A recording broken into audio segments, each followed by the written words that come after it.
Type 1 diabetes की एक नई दवा आई है और एक नई दवा आने वाली है। अरे टाइप 1 डायबिटीज़ तो भारत में 10 लाख लोगों को भी नहीं है और ये दवा इतनी महंगी है और लेना इतना मुश्किल है ना कि शायद 2 लाख लोगों को नसीब होगी।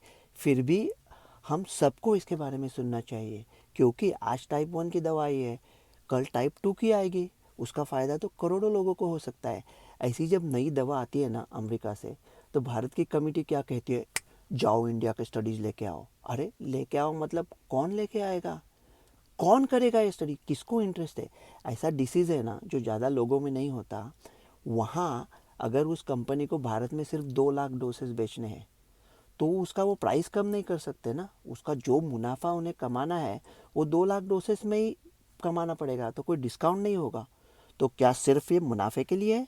सिर्फ मुनाफा नहीं, मुनाफा अगर मुनाफा ही निकाल दिया फार्मा कंपनी का, तो सब लोग सर्दी खांसी जुकाम स्टमक एसिड की दवाई बनाते बैठेंगे ना। ऐसे जो डिसीज़ है जो ज़्यादा लोगों में नहीं होते उनके पीछे कौन जाएगा। तो क्या कर सकता है भारत सरकार? एकदम सिंपल है।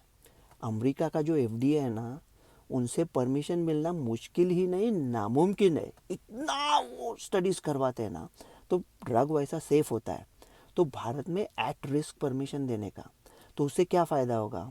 एक टाइप 1 डायबिटीज़ की दवा है ना, एक अमीर बाप है, उसकी 8 साल की बेटी है, उसको पैसे की परवाह नहीं है, लेकिन वो खरीदने के पहले अगर इंडिया में अप्रूवल है तो इसे कस्टम्स फॉर्म भरना, गिड़गिड़ाना, इसके साथ जुगाड़ करना, सेटिंग करना कुछ नहीं करना पड़ेगा। दवा सीधी आएगी इंडिया में। तो फिर इसमें गरीबों का क्या फ़ायदा है। एक गरीब बाप है, उसकी 8 साल की बेटी है, उसको भी डायबिटीज़ है। क्या गरीब बाप को भी अपनी बेटी अच्छी लगती है? हाय मेरे को पता ही नहीं था। तो भारत सरकार क्या कर सकता है कि वो कंपनी को बोलने का कि एट रिस्क परमिशन दे दिए आपको, उसके बदले में हमको 5,000 डोसेस पकड़ा दो भैया। तो 5,000 डोसेस है वो जो गवर्नमेंट सेंटर्स है उसमें गरीब लोगों को मुफ्त मिलेंगे और उसका पोस्ट मार्केट एनालिसिस होगा, स्टडी भी हो जाएगा। अगर उसमें कुछ दिक्कत है तो उसे रोक सकता है। मतलब अगर कोई नई दवाई आती है तो हम क्यों 5, 10, 15 साल इंतज़ार करें भारत में।